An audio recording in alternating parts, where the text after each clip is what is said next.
J'ai fait mon cours en sériculture, donc j'ai fait mon stage en serre, en sériculture. Donc c'est la production dans les serres.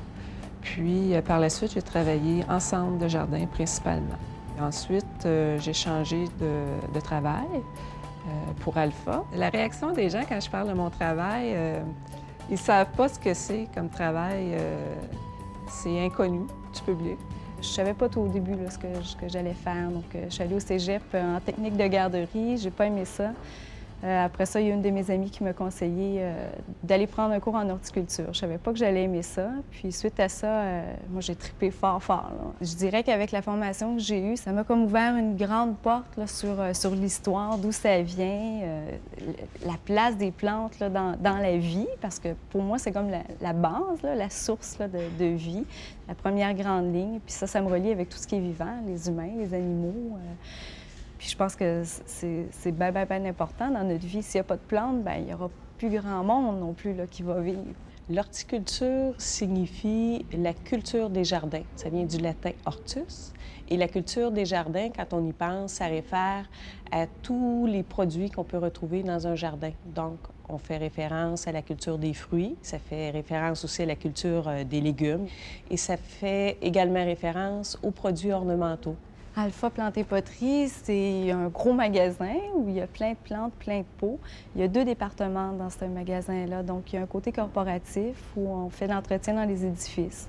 Donc, il y a une équipe de techniciens qui arrosent les plantes là, pour toutes les tours à bureaux dans le centre-ville. Il y a la côté boutique, le magasin, donc où là, c'est un peu la clientèle là, qui vient, là, un peu monsieur, madame, tout le monde, là, qui peuvent venir acheter des plantes.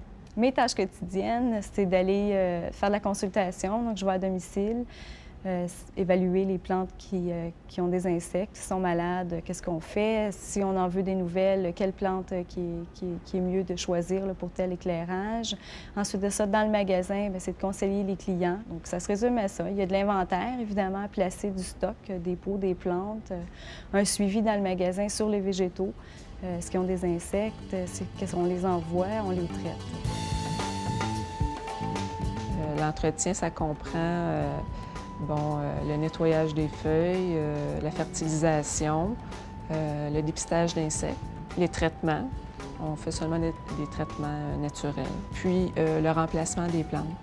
Parce que quand les plantes sont moins belles, on les remplace. L'Institut québécois des ressources humaines en horticulture, c'est un organisme qui est présent pour aider les entreprises à améliorer leur gestion des ressources humaines, donc bien s'occuper de leur personnel, et est là également pour faire connaître les emplois, la formation en horticulture et aussi stimuler l'industrie à toujours avoir accès à de la formation continue pour s'améliorer. Il existe des liens entre les écoles, le ministère de l'Éducation et l'Institut. Ces liens-là sont pour être arrimés aux besoins de l'industrie, donc au niveau de la formation initiale et au niveau également de la formation en cours d'emploi. L'horticulture, c'est très vaste au Québec. C'est près de 60 000 emplois, 30 000 pour le secteur des fruits et légumes et 30 000 pour le secteur de l'horticulture ornementale. Mais il y a une vaste panoplie d'emplois qui sont d'un côté très spécialisés et de l'autre côté moins spécialisés, où les gens qui ont un intérêt pour un emploi d'été ou un emploi de plus courte durée, ils peuvent donner leur nom pour venir travailler en horticulture. Il faut aimer le monde, il faut être sociable, parce que dans tous les domaines de l'horticulture, tu es en contact avec le monde. Donc, ensuite de ça, il faut avoir un intérêt pour les végétaux. Parce que si tu n'aimes pas les plantes, bien, ça paraît, puis le monde ne viendra pas à toi, puis ne te donnera pas un bon service. Puis des connaissances. Il y a beaucoup de monde qui travaille qui n'en ont pas, mais je pense que quand tu as une bonne base, là, puis tu as de l'intérêt en plus, tu peux faire plein de discernements que si quelqu'un n'a pas de formation, ne peut pas faire. Les débouchés en milieu urbain comme en milieu rural sont aussi variés. Donc, on peut travailler avec une formation de niveau de diplôme d'études professionnelles en horticulture. On peut travailler dans les jardins publics. On peut travailler en aménagement paysager. On peut travailler également pour des entreprises qui font l'entretien de plantes. Donc, c'est des emplois qui sont très spécialisés. spécialisés qui requièrent une formation. Donc, il y a au moins 4 programmes de formation de niveau professionnel qui ouvrent sur différents débouchés de spécialisation en horticulture, en plus des programmes de niveau collégial et même universitaire. L'horticulture en milieu urbain, bien, je dirais qu'il n'y en a pas beaucoup. Hein, je trouve qu'il y a de la place pour en avoir encore pas mal plus, surtout à l'extérieur. À l'intérieur, bien, il y a un gros développement là, qui se fait là, dans toutes les tours à bureaux. Chez les particuliers aussi, le monde veut de plus en plus de plantes, là, de plus en plus de plantes dans leur maison. Mais je pense qu'à l'extérieur, il y a encore beaucoup à faire. Planter des arbres, ça ferait des villes plus belles, plus chaleureuses, justement.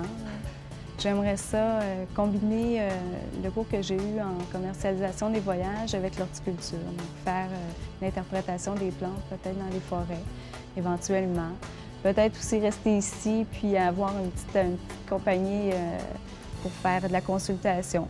C'est sûr que maintenant, bon, je fais l'entretien des plantes. Peut-être que plus tard, j'aimerais avoir peut-être un poste de supervision ou peut-être, je pensais à enseigner. Mais ça, c'est l'avenir qui me le dira ou me décidera.